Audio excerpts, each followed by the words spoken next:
We are going to shift to the next phase of it. We want to go now to the English Premier League. But before that, just a correction to make here. It was the under-20 Sekafa AFCON qualification. It was not under-17. Under-17 is for the ladies who were participating in the World Cup in Dominican Republic. Yeah. And sadly enough, they were eliminated. But with a single game to play against Mexico, yeah. They lost 3-0 against Korea yesterday. They lost 3-0, but they have done us proud despite everything. They've done us so proud. Do you have anything to say about it? Briefly. It was a proud moment for Kenya, at least for, let's say, the very first time we had our national anthem being played at the World Cup. So it's a proud moment for Kenya, and hopefully we can build on that and we can keep up the pace. And I'm not sure if our men's team can qualify and get to that level, but hopefully we can get there at some point. Yeah, true, very true. It was a very proud moment listening to the national anthem being played in a world stage at the World Cup. It was amazing. Kudos so much to our girls who have done us so proud. In fact, it is the first football team to ever qualify for a World Cup. Yeah. That was history written. It doesn't matter the performance, because just getting to that point is like a victory for us. Yeah. It's a start of many. It's the beginning. I believe that they've learned a lot through that experience. They are still young, very young ladies. Some are 14, 15 years. Some are now graduating to high school. Some are still in primary school, right? Yeah. So it's a very very good thing. A very good show that they've shown us. And I believe that the game against Mexico, nadhani wafakufa nao. Kukufa nao ukiendaga, piga ukienda. And I was looking at the group, both Mexico and Harambee Stars, they are on 0 points. They have not won a single game. But I think side of game in ambapo Harambee Stars should just share with them. At least tutoke kama tumesimama. Venye Harambee ilishainuka African Cup of Nations kutoka na kumalizana na Tanzania. We do that, and we just come home. We will receive them like heroes they are, because they are heroes.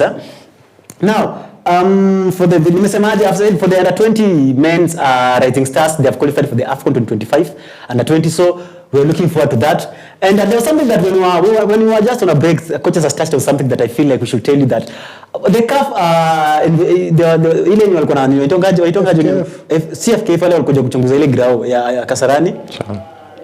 Management ya CHAN. Sorry, and sadly enough they tumeambiwa kwamba the grass at Kasarani is not up to the quality that is needed to host CHAN.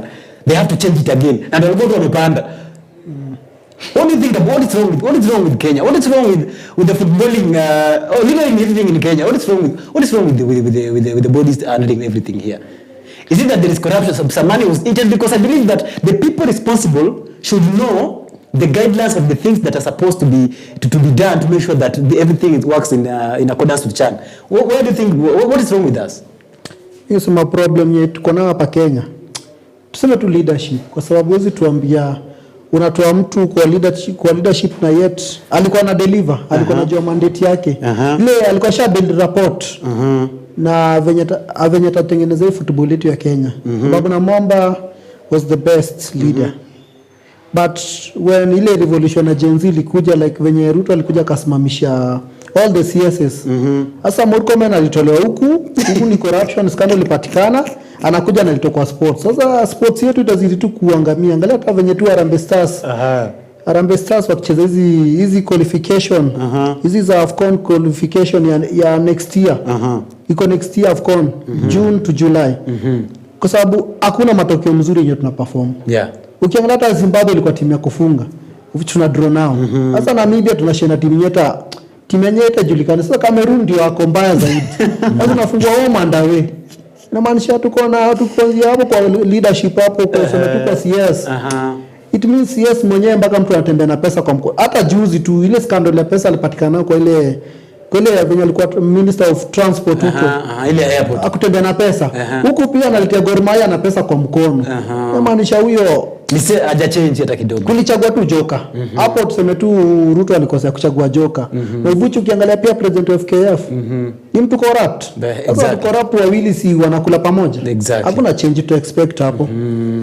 It is so sad when you hear that such things happening in this country, whereby we are projecting to see something good for the fact that we were given the chance to host AFCON in 2027, but such things are happening. It is very sad. It also brings questions on our preparedness for the AFCON. And chance now, the chance for the CHAN which we are supposed to hold next year. If you're not ready for the CHAN, are we even sure about hosting AFCON? Am I to be given to our neighbors or to somebody else? It is so sad that such things are happening at this particular time. But I hope with the change in regime coming in December, something might improve.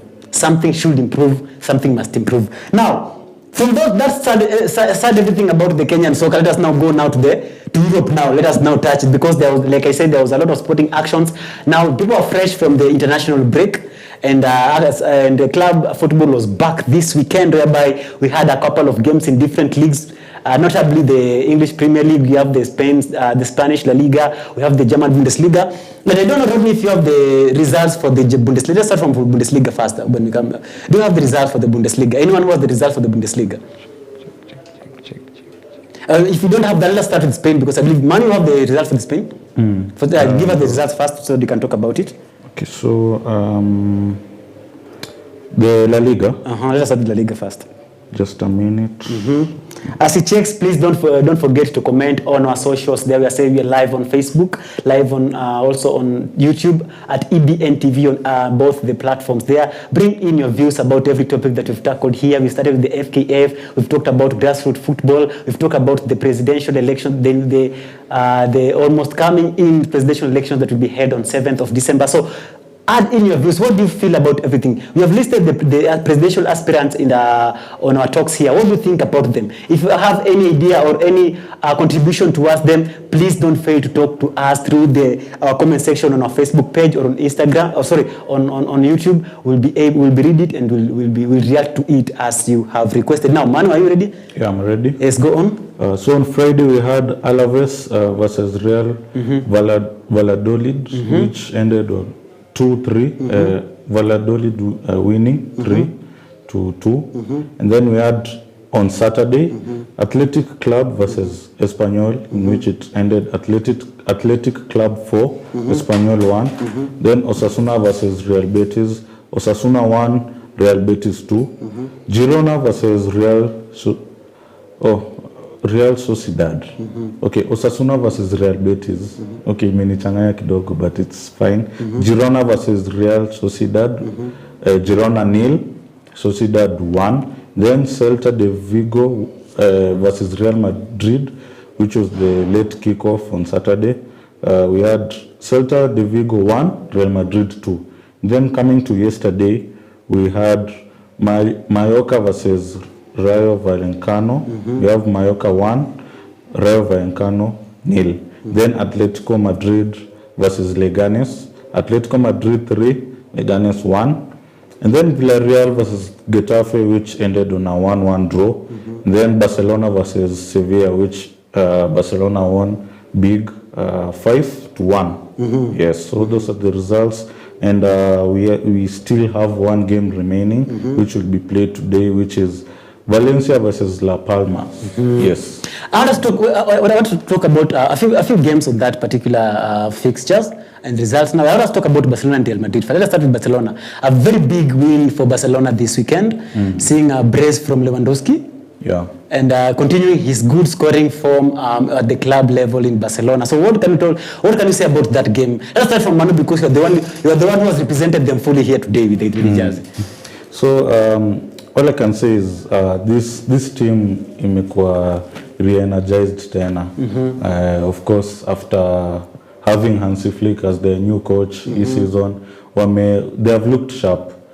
From their attacking, from their midfield, and despite the injuries that they have, they still move on. They are a strong team.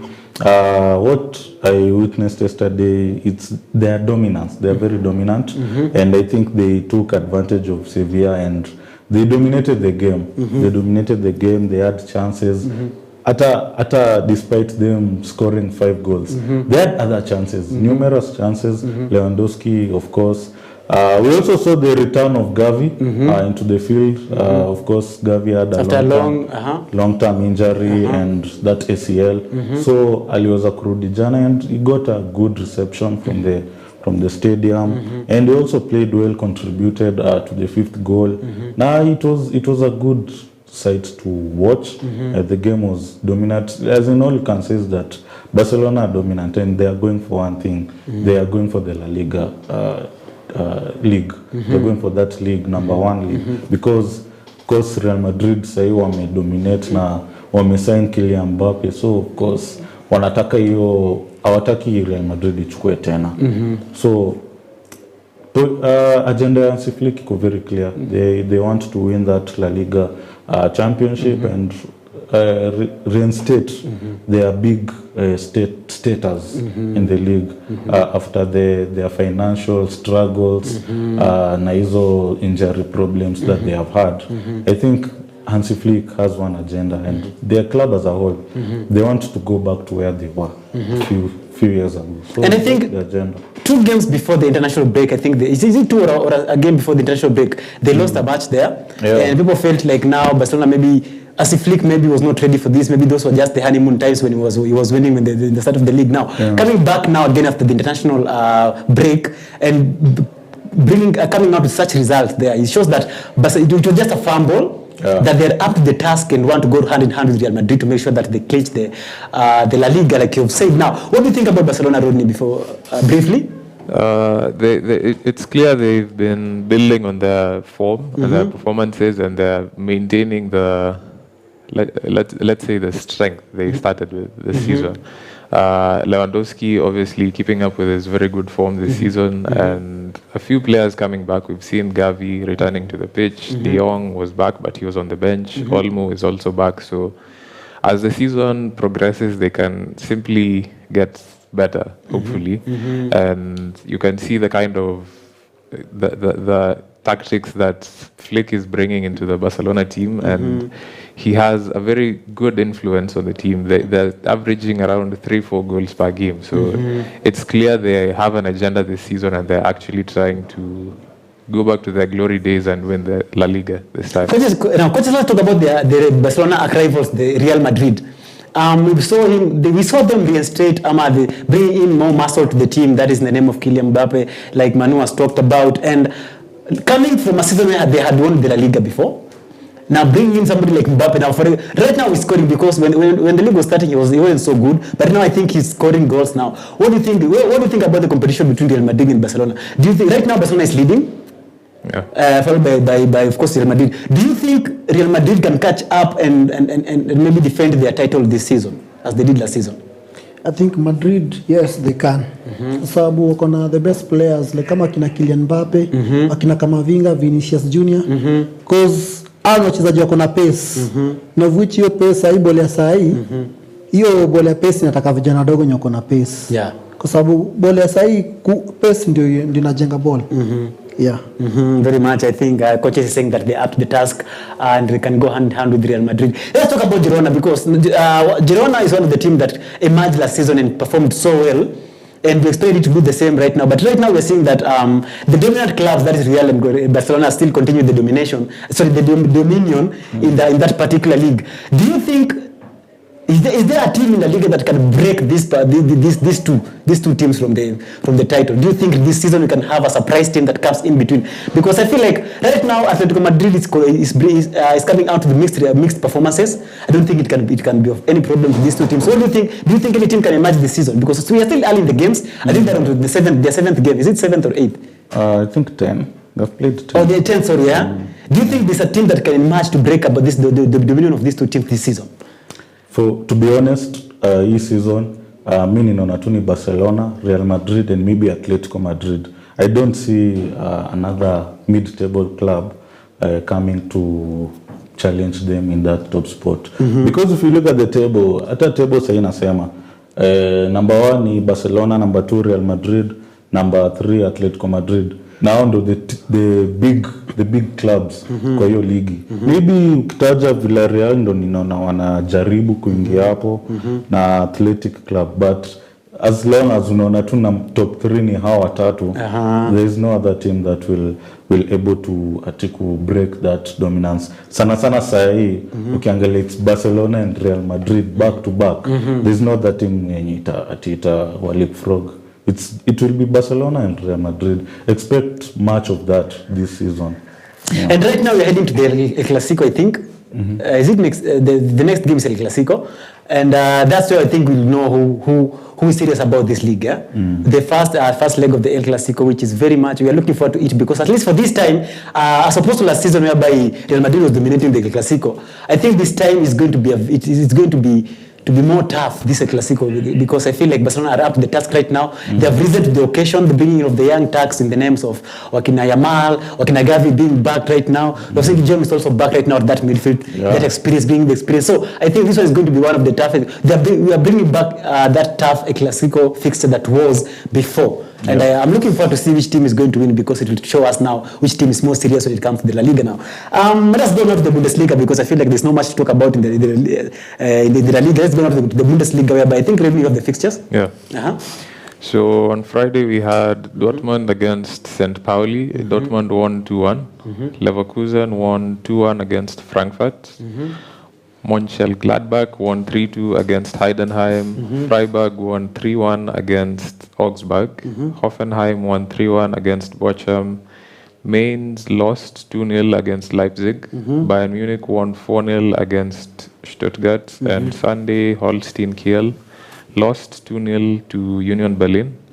And Werder Bremen beat Wolfsburg 4-2. Yeah. Of course, getting back now to Bayern dominating the Bundesliga again. I think Kane had a hat-trick on that particular game. Yes. Came out the hat-trick. Almost scored the fourth. The fourth goal. It was ruled out. We've seen Kane Kane continuing with his scoring form in the La Liga, and just topping the charts when it comes to the top scorer. And Bayern as a whole now coming back because of the upset of last season, whereby Leverkusen came in between the games and surprised everyone when they won the Bundesliga. Now we are seeing now Bayern again regaining their form to the Bayern that we know. Despite them having a new coach in the name of company. What do you think about Bayern Munich and really the title race in the Bundesliga? I know it's very early, but we can see some aspects of who are going to be dominant in that particular league. What can you say about it? Let us start from Manu. Okay, in Bayern's perspective, all I can say is that wameweza kuregain dominance ya Bundesliga.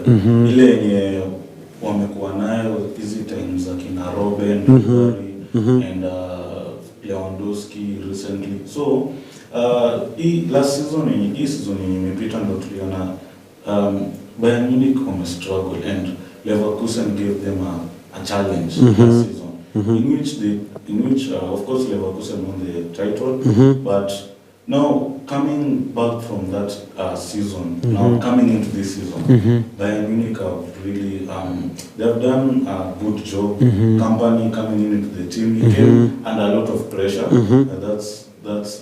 It was very evident. People questioning him coming from Burnley, coaching a Burnley, which was relegated. You are being reinstated to Bayern Munich, so he came under a lot of pressure, but he was able to withstand that pressure, and also recruitment of the team. Bringing in Michael Olise was a big signing for Bayern Munich, and he has shown his quality in that right hand side, and also the team as a whole. We talked about Harry Kane, about